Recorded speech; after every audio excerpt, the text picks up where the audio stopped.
আসসালামু আলাইকুম প্রিয় শিক্ষার্থীরা, আশা করি তোমরা সবাই ভালো আছো, সুস্থ আছো। আজকে আমরা আরো একটি স্পোকেন ইংলিশ ক্লাস নিয়ে উপস্থিত হয়েছি। এর আগের ক্লাসে আমরা খুবই গুরুত্বপূর্ণ কিছু বিষয় সম্পর্কে জেনেছিলাম, যেমন পারসন, তারপর হচ্ছে মডাল অক্সিলারি ভার্ব, তারপর হচ্ছে ক্যানের ব্যবহার। আজকের ক্লাসে আমরা ক্যান দিয়ে কিভাবে হ্যাঁ বোধক, না বোধক, প্রশ্নবোধক বাক্য তৈরি করতে হয় সেগুলো নিয়ে আলোচনা করব। প্রথমে আমরা দেখব ক্যান দিয়ে কিভাবে হ্যাঁ বোধক অর্থাৎ অ্যাফার্মেটিভ সেন্টেন্স কিভাবে তৈরি করতে হয় সেটা আমরা শিখবো। প্রথমে অ্যাফার্মেটিভ সেন্টেন্সের ক্ষেত্রে প্রথমে সাবজেক্ট বসবে, তারপর হচ্ছে মডাল অক্সিলারি ভার্ব ক্যান। এখানে মডাল অক্সিলারি ভার্ব অনেকগুলো আছে, যেমন ক্যান, কুড, মে, মাইট, এই সমস্তগুলো আছে। আমরা শুধু ক্যান নিয়ে আলোচনা করব। এর পরবর্তী ক্লাসগুলোতে আমরা ধাপে ধাপে যে মডাল অক্সিলারি ভার্বগুলো আছে সেগুলো নিয়ে আলোচনা করব। তো প্রথমে সাবজেক্ট বসবে, তারপর হচ্ছে ক্যান, তারপর হচ্ছে ভার্বের বেস ফর্ম বা বি1। তাহলে অ্যাফার্মেটিভ সেন্টেন্সের ক্ষেত্রে প্রথমে সাবজেক্টটা বসবে। সাবজেক্টের পরে অর্থাৎ পার্সন তিন প্রকার, first person, second person, third person. এইখান থেকে যে কোনো একটা পার্সন অর্থাৎ সাবজেক্ট বসাবো। তারপর হচ্ছে আমাদের মডাল অক্সিলারি ভার্ব যেটা আছে ক্যান, সেটা বসাবো। এরপরে আমরা ভার্বের বেস ফর্ম অর্থাৎ প্রথমে সাবজেক্ট বসবে, তারপর হচ্ছে মডাল অক্সিলারি ভার্ব অর্থাৎ ক্যানটা বসবে, তারপর আমাদের ভার্বের বেস ফর্ম বসবে।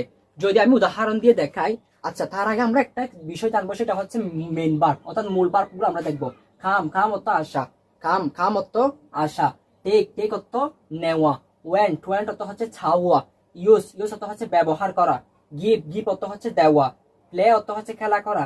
ইট অর্থ হচ্ছে খাওয়া। রাইট অর্থ হচ্ছে লেখা। তাহলে কাম অর্থ কি আসা, টেক অর্থ নেওয়া, ওয়েন্ট অর্থ হচ্ছে ছাওয়া, ইউজ অর্থ ব্যবহার করা, গিভ অর্থ দেওয়া, প্লে অর্থ খেলা করা, ইট অর্থ খাওয়া, রাইট অর্থ হচ্ছে লেখা। যদি আমরা উদাহরণ দিয়ে দেখি, যেমন হচ্ছে যদি আমরা সেকেন্ড পারসন নিই, ইউ, তারপর হচ্ছে আমরা ক্যানটা আনবো। ইউ ক্যান খাম, তুমি আসতে পারো। ইউ ক্যান খাম, ইউ অর্থ হচ্ছে তুমি, ক্যান অর্থ হচ্ছে পারা, ক্যান অর্থ কি পারা, খাম অর্থ হচ্ছে আসা, তুমি আসতে পারো। ইউ ক্যান খাম, তুমি আসতে পারো। ইউ ক্যান খাম মাই হাউস, তুমি আমার বাসায় আসতে পারো। ইউ ক্যান খাম মাই হোম, তুমি আমার বাসায় আসতে পারো। এভাবে আমরা বলতে পারি। অর্থাৎ ইউ হচ্ছে সেকেন্ড পারসন, ইউ অর্থ হচ্ছে তুমি, ক্যান অর্থ হচ্ছে পারা, যেটা হচ্ছে মডাল অক্সিলারি ভার্ব, আর খাম অর্থ হচ্ছে আসা। ইউ ক্যান খাম, তুমি আসতে পারো। এখন আমরা যদি এখানে দিই ইউ ক্যান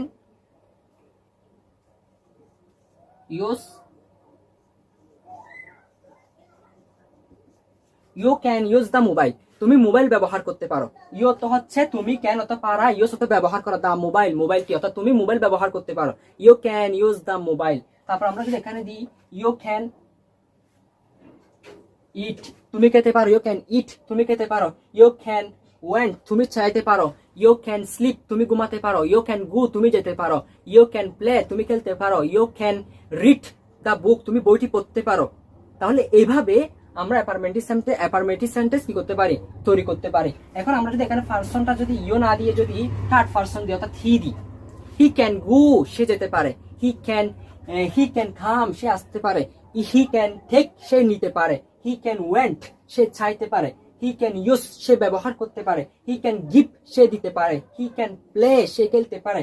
হি ক্যান ইট, সে খেতে পারে। হি ক্যান রাইট, সে লিখতে পারে। হি ক্যান স্লিপ, সে ঘুমাতে পারে। অর্থাৎ প্রথমে সাবজেক্টটা বসবে, এরপর মডাল অক্সিলারি ভার্ব যেটা আছে অর্থাৎ ক্যান, এটা বসবে, তারপর এখানে ভার্ব যেটা আছে সেটা বসবে।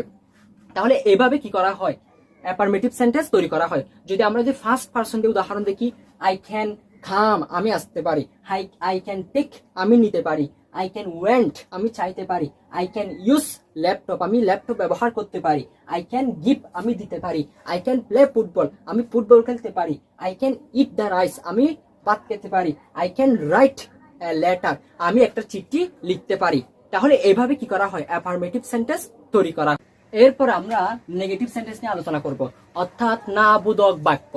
কিভাবে আমরা ক্যান দিয়ে না বোধক বাক্য তৈরি করতে পারি।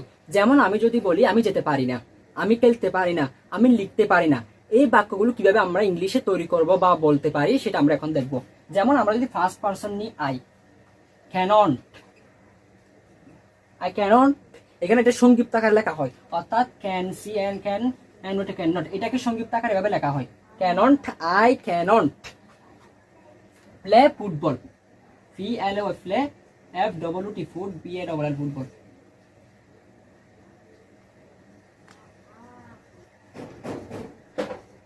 অর্থাৎ আমি ফুটবল খেলতে পারি না, অর্থাৎ প্রথমে সাবজেক্ট আসবে, তারপর হচ্ছে ক্যান, এর পর একটা নট আসবে, অর্থাৎ এটা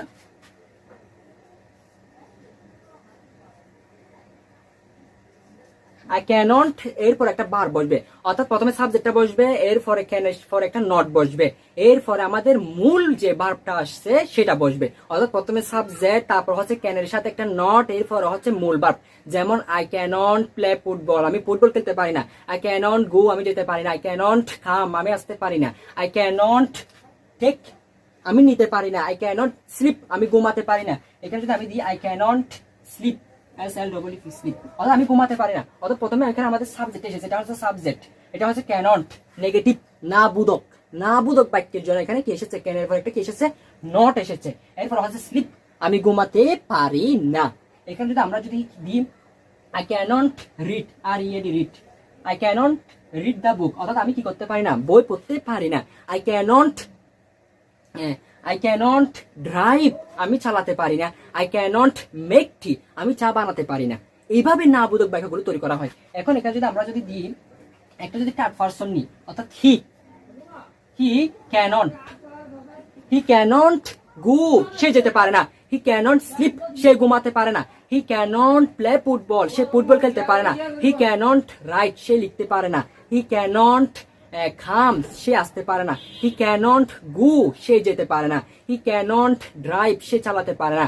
হি ক্যানট মেক টি, সে চা তৈরি করতে পারে না। অর্থাৎ থার্ড পারসন দিয়ে থার্ড পারসনের পরে, অর্থাৎ থার্ড পারসন যেগুলো আছে হি, তারপর হচ্ছে শি, হিম, হার, এগুলোর পরে ক্যানের সাথে একটা নট, ক্যানট প্লাস ভার্ব, এর মাধ্যমে আমরা কি করতে পারি, না বোধক বা নেগেটিভ সেন্টেন্স বা বাক্য কি করতে পারি, তৈরি করতে পারি।